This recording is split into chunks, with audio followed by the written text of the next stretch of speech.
So, my boyfriend Tobias texted me about 30 minutes ago, asking if I wanted to grab dinner tonight because he has something important to tell me.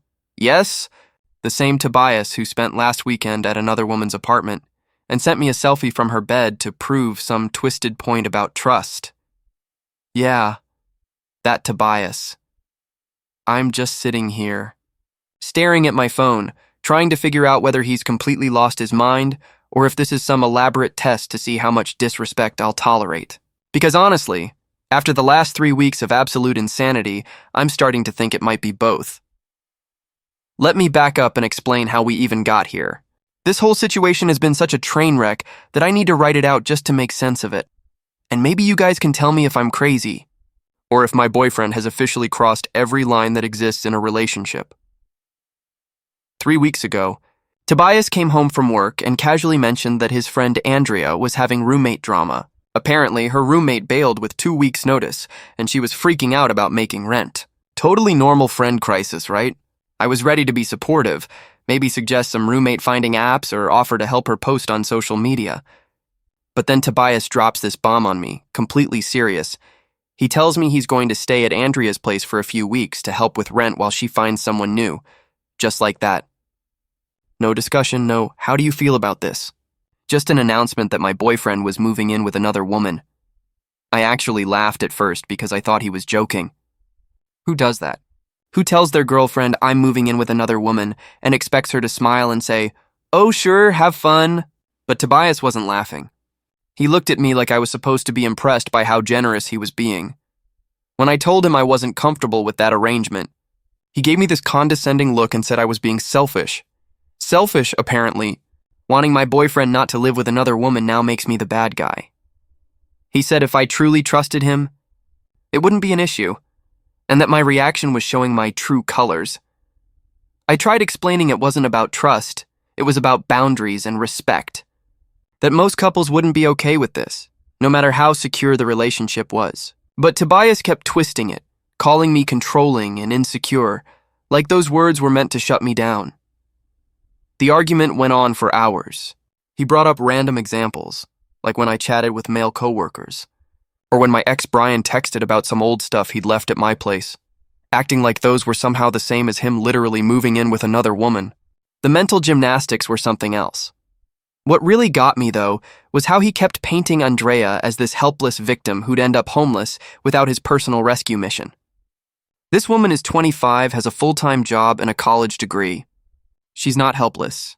There are a million ways to handle a roommate issue that don't involve my boyfriend playing house with her. But to Tobias, I was the heartless one for suggesting alternatives. Every idea I offered, him subletting, finding a short-term roommate, even him helping her look for someone, he shot down. Apparently, the only solution was him personally saving the day by moving in. The hero complex was unreal, and to make things worse, I found out Andrea knew everything about our fights. Tobias had been discussing our relationship problems with her, asking her for advice on how to deal with my so-called trust issues. The fact that they were analyzing me and strategizing behind my back made my blood boil. Still, I held my ground. I told him I wasn't okay with it, and that there had to be another way to help Andrea without crossing this line. I thought maybe, just maybe, he'd respect my feelings enough to find a compromise. Boy, was I wrong? Last Friday night, Tobias told me he was heading to Andrea's place to help her organize her spare room for potential roommate interviews. He said he'd probably stay late since they had a lot to go through. Fine. Whatever. I had plans with my friend Laura anyway, so I didn't think much of it. But then Saturday morning rolled around, and I hadn't heard from him. No good morning text. No check-in. Nothing. When I finally texted Tobias asking how the organizing went, he replied so casually it almost made me laugh. He said they'd worked really late, so he just crashed there because he was too tired to drive home. I was annoyed, sure, but I tried to be understanding. Maybe they really had worked late. Maybe it was just practical. I told myself not to overreact, but then around noon, my phone buzzed with a notification that made my blood absolutely boil.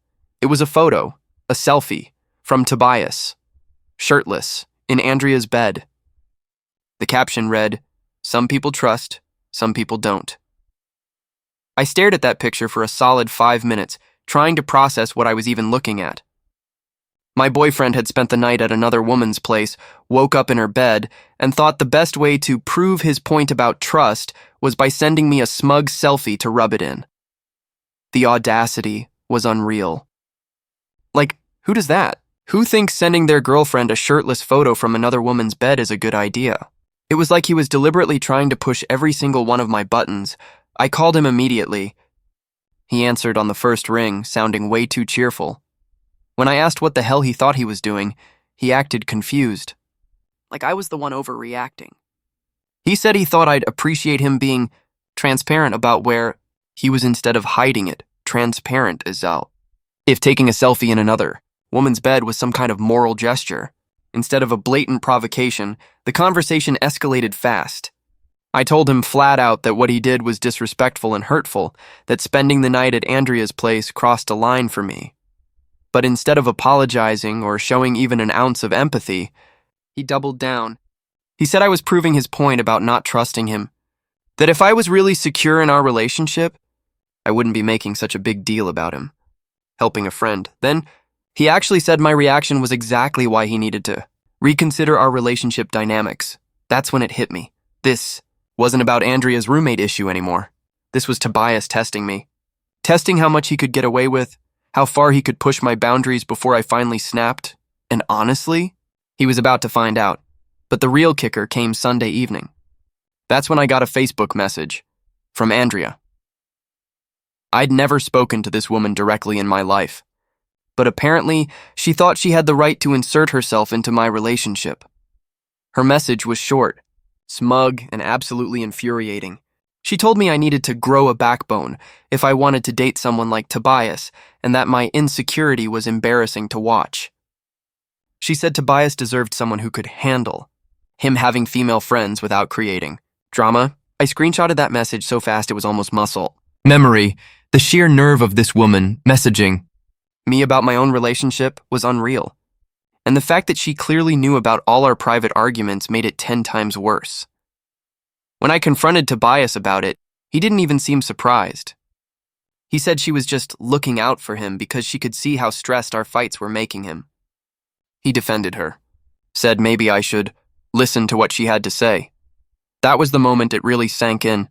I was dating a man who thought it was perfectly fine for another woman to lecture his girlfriend about relationship boundaries. Someone who saw nothing wrong with letting his female friend tell me how to behave in my own relationship. So here we are, 3 weeks into this absolute disaster. And Tobias just texted me, asking if I want to have dinner tonight because he has something important to tell me. Part of me is curious what he thinks is so important that it needs a special announcement. But a bigger part of me, that part is already planning exactly what I'm going to say to him. Because while Tobias has been busy playing his little games and testing my limits, I've been doing some planning of my own, and I think it's time he learns that some tests go both ways. I'll update you guys after tonight's dinner. Something tells me it's going to be interesting. I don't even know where to start with what just happened at dinner tonight. I'm sitting in my car in the restaurant parking lot right now because I literally cannot process what Tobias just pulled. So, remember how Tobias wanted to meet for dinner to tell me something important? Well, buckle up, because this man has completely lost his mind. At this point, I'm honestly questioning if I ever really knew him at all. I got to the restaurant first and spent about 10 minutes just sitting there, mentally preparing myself for whatever bombshell he was about to drop. A tiny part of me, the still naive, hopeful part, thought maybe he'd finally come to his senses about the whole Andrea situation. Maybe he wanted to apologize. Nope, not even close. Tobias walked in looking way too confident for someone who'd spent the weekend disrespecting his girlfriend in every possible way. He slid into the booth across from me with that same smile I used to find charming, except now it just looked smug. No apology. No acknowledgement of how completely messed up the last few days had been. Just casual small talk like nothing ever happened. When I finally asked what was so important that it required a special dinner, he got this serious look on his face and said he'd been doing a lot of thinking about our relationship and where things were. Heading instant stomach drop. Because that tone, that's breakup tone. But instead of ending things, he launched into this long, self-righteous speech about how our recent conflicts had revealed some concerning patterns in my behavior. According to Tobias, he was worried about my trust issues and how they might affect our future together. The audacity. This man had the nerve to sit across from me after everything he'd done and flip the script. Like I was the problem, I cut him off right there and asked if he was seriously trying to make his inappropriate behavior my fault. But he just kept going with his little, rehearsed monologue about how relationships require trust and compromise, and how he'd been reflecting on whether I was really ready for the kind of mature relationship he wanted. Then he dropped the real bomb. He said he'd decided to move forward with helping Andrea regardless of my feelings about it, because he wasn't going to let my insecurities dictate how he treated his friends. He actually said it, like he was taking some noble moral stand, like this was some grand act of loyalty and integrity instead of the blatant disrespect. It actually was. I just stared at him for a good 30 seconds, trying to process what I'd just heard. This man had basically sat me down to announce that he was going to move in with another woman against my wishes, and he was framing it as some kind of principled decision. So I asked as calmly as I could, "Are you seriously telling me you're choosing to prioritize Andrea's housing situation over our relationship boundaries?" And his response? He said, "I'm not choosing anyone over anyone else. I'm just refusing to abandon a friend in need because my girlfriend can't handle it." I swear, the conversation that followed didn't even feel real. He kept insisting this wasn't about choosing Andrea over me, that it was about me needing to learn how to trust him and support his friendships. He said that if I truly loved him, I'd want him to be the kind of person who shows up for his friends when they need help. Every time I tried to explain why his decision was disrespectful and hurtful, he twisted it around. He'd throw out words like emotional maturity and healthy boundaries, but apparently those only applied to me, never to him. What really got me was how he kept pretending like I was asking him to abandon Andrea completely. I wasn't. I was just asking him to respect basic relationship boundaries. When I pointed out that there were a million ways to help a friend that didn't involve literally moving in with them, he brushed it off. He said those alternatives wouldn't be as effective, and that Andrea specifically needed someone she could trust living in her space. I asked him, "Why does it have to be you?" And he said, without hesitation, that Andrea had asked him because she felt safest with him. The way he said it, like he was proud of being her chosen protector, made my skin crawl. He was clearly flattered by the role. My discomfort didn't even register as valid to him. It was just an obstacle in the way of his little hero fantasy. The entire conversation felt like he was reading from a manipulation playbook. Every single concern I raised was reframed as a flaw in my character. Every boundary I tried to set was labeled as controlling or insecure. By the end of it, I wasn't even angry anymore, just stunned. It was like talking to someone who'd completely rewritten reality to make himself the victim. It was like arguing with someone who had already decided I was wrong about everything and was just pretending to listen out of politeness. What made it worse was how calm and reasonable he sounded while completely steamrolling me. He had that condescending fake therapist tone, like he was helping me work through my issues instead of defending his own completely inappropriate behavior. So I asked him, point blank, how he'd feel if the situation were reversed. If I decided to move in with some male friend to help him out. Tobias actually laughed. He said that was completely different because he trusted me and wouldn't feel threatened by something like that. The smugness in his voice when he said it made me want to throw my water glass straight at his head. I pressed him on that double standard, really made him sit with it, and asked if he honestly believed he'd be okay with me living with another man for weeks at a time. That's when his calm, rational facade started to crack a little. He said the situations weren't comparable because Andrea genuinely needed help, while my hypothetical male friend would just be taking advantage of my kindness. The mental gymnastics were Olympic level, so apparently, when Andrea needed help, it was a noble, selfless act that only Tobias could solve. But if I helped a male friend in the exact same way, I'd be a naive idiot getting used. The double standard was so blatant, it was almost funny. But then came the real kicker. I asked what he expected our relationship to look like while he was living with Andrea. Would we still see each other regularly? Would I be welcome to visit him at her place? How long was this whole arrangement supposed to last? That's when he started squirming. His confident act slipped into vague nonsense about how we'd figure it out as we went. He said he couldn't put a timeline on, helping a friend, that I'd need to be flexible with our routines while Andrea got back on her feet. When I pushed for actual specifics, he finally admitted the truth. Andrea wasn't comfortable with me coming around while she was dealing with housing stress. She felt that my presence might create tension and drama that would make an already difficult situation harder for her. So let me get this straight, Nene. My boyfriend was planning to move in with another woman who didn't want me visiting for an indefinite amount of time to help with a problem that could easily be solved in 100 other ways, and somehow I was the unreasonable one. I asked if he could even hear how insane that sounded. He said Andrea's feelings were valid too, and that everyone involved deserves to feel comfortable in their living space. Apparently, everyone except me, because my feelings about my own boyfriend's living arrangements clearly didn't count. I sat back in that booth and really looked at him. And for the first time in 8 months, I saw Tobias clearly. This wasn't some lapse in judgment or misunderstanding about boundaries. This was who he really was. Once he couldn't manipulate me into compliance. So I asked one simple question. If our roles were reversed, I said, and I announced I was moving in with some guy, despite your objections, would you actually be okay with that? Not just okay, but supportive? The look that crossed his face told me everything before he even opened his mouth. For a split second, his mask slipped, and I saw exactly how he'd feel if the situation were reversed. But then he caught himself, put his fake therapist voice back on, and said hypothetical situations weren't helpful. He said we needed to focus on the actual circumstances we were dealing with. When I pointed out that his refusal to answer was pretty telling, he said I was trying to trap him, and that my argumentative attitude was exactly why he was concerned about our relationship dynamic.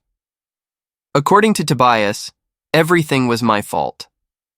My argumentative attitude, my trust issues, my inability to support his friendships, my supposed lack of emotional maturity. In his mind, I was just one big walking red flag, lucky that he was patient enough to help me work through my problems. By the time we left the restaurant, Tobias had made one thing painfully clear. He was moving in with Andrea whether I liked it or not. Apparently, my role in all this was to smile sweetly and be supportive while my boyfriend played house with another woman who'd specifically requested that I stay away. But here's the thing Tobias didn't realize, and while he was busy listing all the ways I needed to change my attitude, I was already making plans of my own. Because if he thought I was just going to sit around waiting for him to finish his little domestic experiment, he was about to learn how wrong he could be. I needed a night to think. And the next morning, I started making some calls. If Tobias wanted to test my boundaries, he was about to get a very clear answer. Spoiler alert, it wasn't going to be what he was expecting. You guys, I am having way too much fun with this situation. Honestly, watching Tobias dig himself deeper into this hole while thinking he's being clever has become my new favorite form of entertainment. He wanted to play games? Fine, two can play that game. So remember how I said the gloves were coming off? Yeah, that wasn't a metaphor. I spent Wednesday making some calls and setting a few things in motion, and it's been absolutely delightful watching it all unfold. That night, Tobias texted me this casual little update. Just a, hey, I'm packing up my stuff to move into Andrea's place this weekend. No discussion. No check-in. Just a matter-of-fact announcement, like he was telling me he'd picked up dry cleaning. The audacity was stunning. But honestly, it gave me the perfect opening to start having some fun. Instead of getting upset or arguing, I replied, "That's nice, honey. Make sure you pack your toothbrush. Wouldn't want Andrea thinking you have bad hygiene while you're playing house together." The passive-aggressive sweetness was chef's kiss perfect. Called me within 10 minutes, clearly confused. When he asked why I was being sarcastic, I told him I wasn't being sarcastic at all. I was just being supportive of his new living arrangement. The way I emphasized supportive made it obvious I was mocking him, but he couldn't quite call me out on it without admitting how ridiculous he sounded. That phone call was honestly hilarious. He kept trying to bait me into some long emotional argument about trust and boundaries, but I just stayed calm, tossing back sweet, understanding little comments that were obviously fake but technically harmless. Every time he justified his decision, I'd say something like, "Oh, absolutely. That makes perfect sense. I'm sure Andrea really appreciates having such a caring roommate." By the end of the call, he was so frustrated that I wasn't giving him the dramatic reaction he expected. He finally asked, "Why aren't you more upset about this?" I just said I'd been thinking a lot and had come to some interesting conclusions about our relationship. When he pressed for details, I told him we could talk about it later, that I had some plans of my own to figure out. The confusion in his voice was delicious. He'd expected me to beg him not to go. Instead, I was dropping cryptic little hints like a Bond villain. Thursday morning, I woke up to a string of texts from Tobias, literal play-by-play updates about his packing process. Pictures of boxes, notes about how he was organizing things. He even asked if I wanted to help him load his car. The level of delusion was breathtaking. So instead of ignoring him, I decided to double down. When he sent a photo of his clothes all packed up, I replied, "Make sure you bring something nice for your dinner dates with Andrea." When he showed me a picture of his toiletries box, I said, "Don't forget condoms. You never know what might happen during those late-night movie sessions." The fact that he couldn't tell if I was being serious or mocking him made it even better. He kept sending confused responses like, "Wait, what do you mean by that?" And I just drop a random innocent emoji. Then came phase 2 of my plan. Remember my ex, Brian? The one Tobias kept bringing up every time we fought about trust? Yeah. Well, I decided it was time for Tobias to get a little taste of his own medicine. I texted Brian and asked if he wanted to grab coffee and catch up. His response was instant, enthusiastic even. When we met up, I told him everything about Tobias's new living situation with Andrea. Brian was shocked. He said he couldn't believe any guy would disrespect his girlfriend like that, and here's where it gets even better.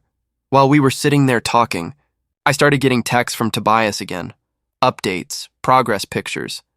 So I started reading them out loud to Brian.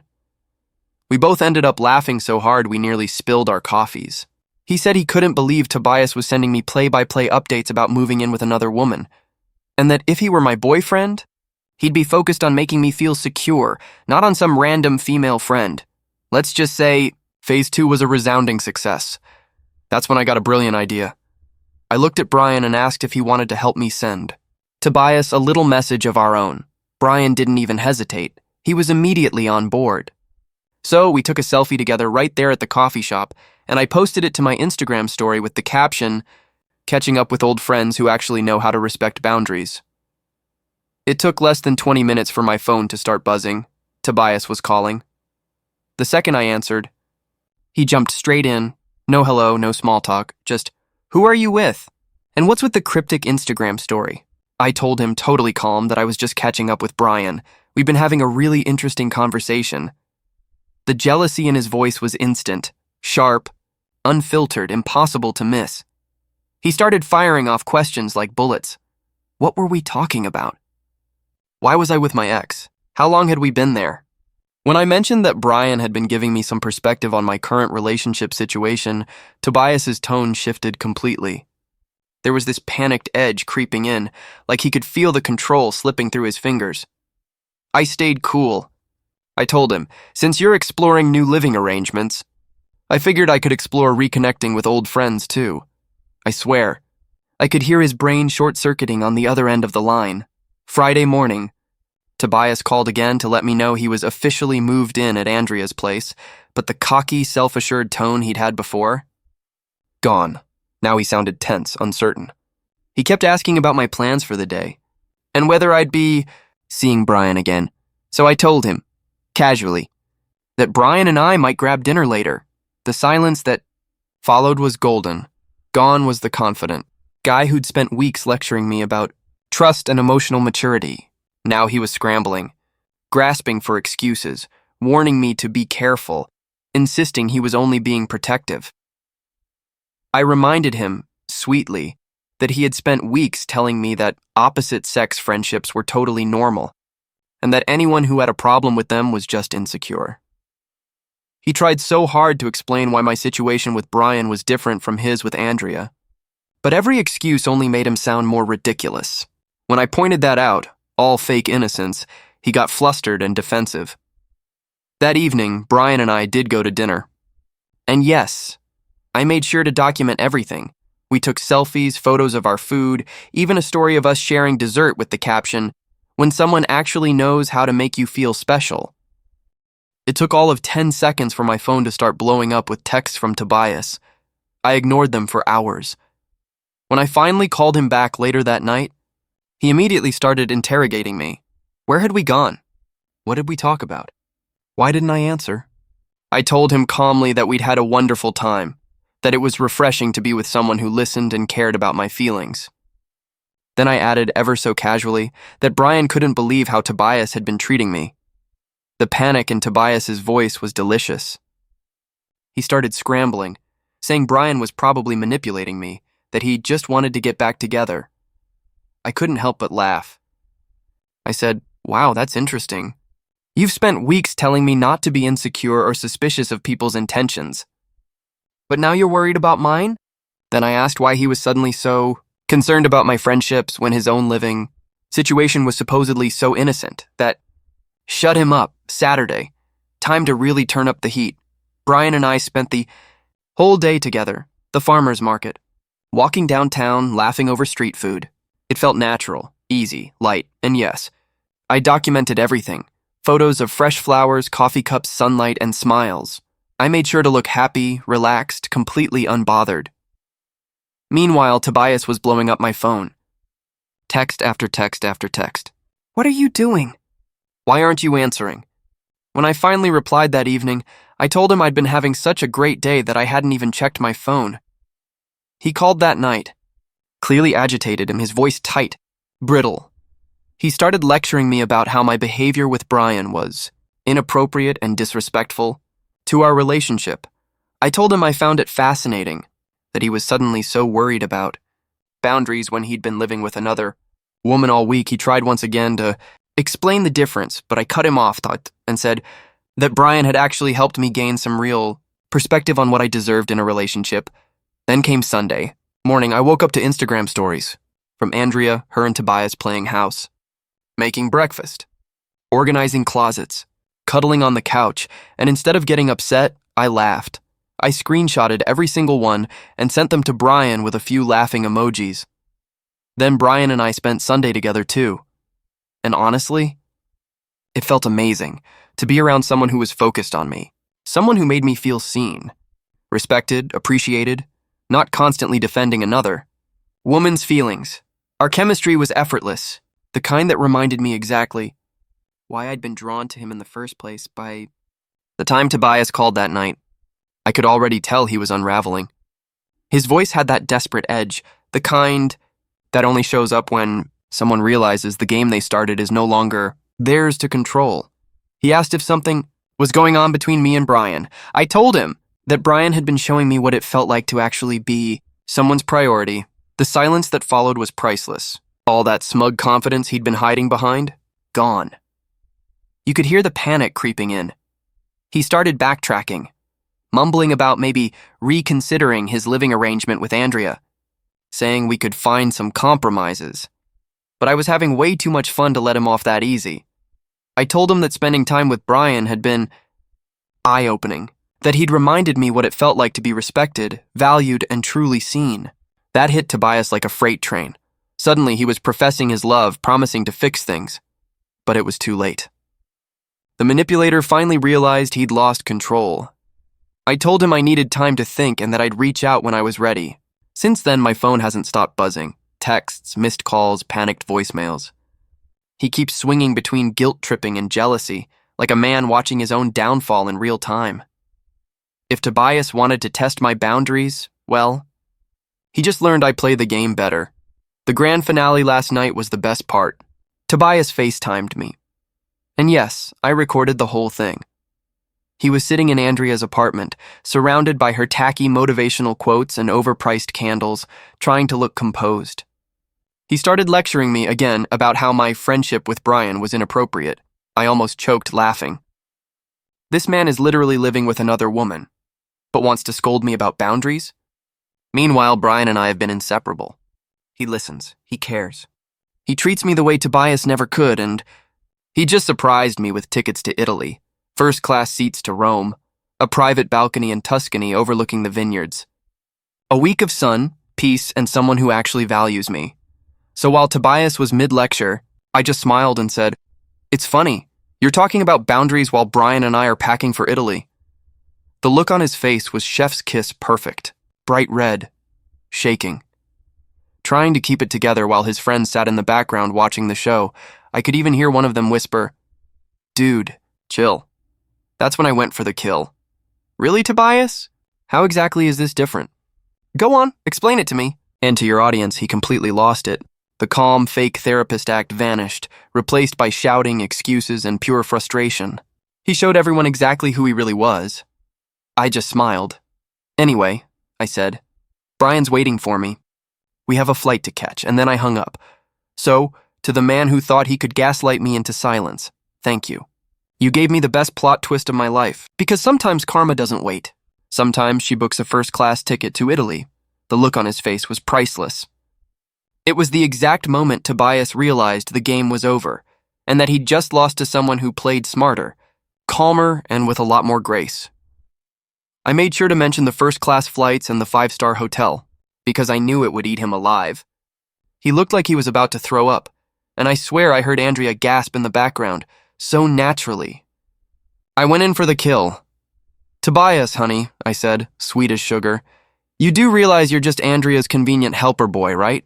When she finds someone she actually wants to date, you'll be tossed out faster than yesterday's garbage. Though maybe she'll keep you around to do her laundry or fix her Wi-Fi." The silence that followed. Glorious! His friends were trying not to laugh. Andrea definitely heard every word. The tension in the room was thick. Someone even whispered, "Oh damn." That was my moment. I wasn't done yet. "You think you're her knight in shining armor, Tobias? But you're really just her personal assistant who pays rent. She's using you as a placeholder until someone better comes along. You're basically a very expensive doormat with benefits." You could see the anger rising in his face. But the worst part for him? He couldn't deny a single word. Because deep down, he knew it was true. Andrea's not stupid. She's getting free rent, free labor, free emotional validation. And the second someone better swipes right, Tobias is gone, so I twisted the knife one more time. I give it 2 months before she brings home a new guy. "Hope you're saving up for your next deposit. You'll need it." And that's when Tobias snapped. He yelled, "Get over yourself or get lost. I'm giving you one last chance to chill out or we're done." I started laughing. I'm actual giggling on camera. "Tobias, sweetie," I said, "we've been done. You moved in with another woman.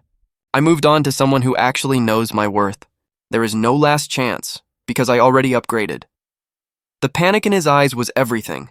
He tried to backtrack immediately, babbling about how we could still work things out. But I was long past caring. So I smiled and delivered my final line. "While you're busy being Andrea's live-in handyman, Brian and I will be sipping wine in Tuscany. Have fun assembling her IKEA furniture. Maybe she'll even let you hold her purse when she goes on dates with actual men." His friends were losing it. I could hear muffled laughter and Andrea's voice snapping, "Everyone, be quiet!" Then I hung up, right in the middle of his sputtering. Call ended. Game over. Within seconds, my phone started blowing up.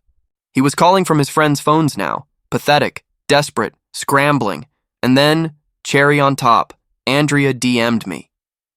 She said I should grow a backbone and that my behavior was embarrassing. Oh, the irony. So I screenshotted her message and posted it to my story with the caption, "When your ex's sugar mama thinks she can give you relationship advice." My notifications exploded. Laura replied with crying emojis. My cousin Anna commented, "The audacity of this entire woman." It was glorious. Meanwhile, Brian and I were planning our Italy trip. Wine tastings, rooftop dinners, and a private terrace in Tuscany overlooking the hills. After everything Tobias put me through, this was the most poetic ending I could have asked for. He tried to play games, but I walked away with peace, self-respect, and first-class tickets to Italy. And the funniest part? Apparently, Tobias is out here telling people I manipulated him, that I'm crazy and vindictive. Right. This from the man who moved in with another woman and sent me selfies from her bed. Make it make sense. But I'm not mad. I'm relieved. Because now, I see everything clearly. He exposed himself and saved me from wasting another second on someone who thought girlfriends should just accept whatever crumbs they're handed. Now, I'm packing for Italy. Brian wants to buy me a new dress for our dinner in Rome, and for the first time in forever, I feel free. So here's my little PSA for anyone dealing with a manipulative partner. Don't argue. Don't beg. Don't explain. Just upgrade, and let karma handle the rest. Because while Tobias is busy being Andrea's live-in handyman and emotional support wrench,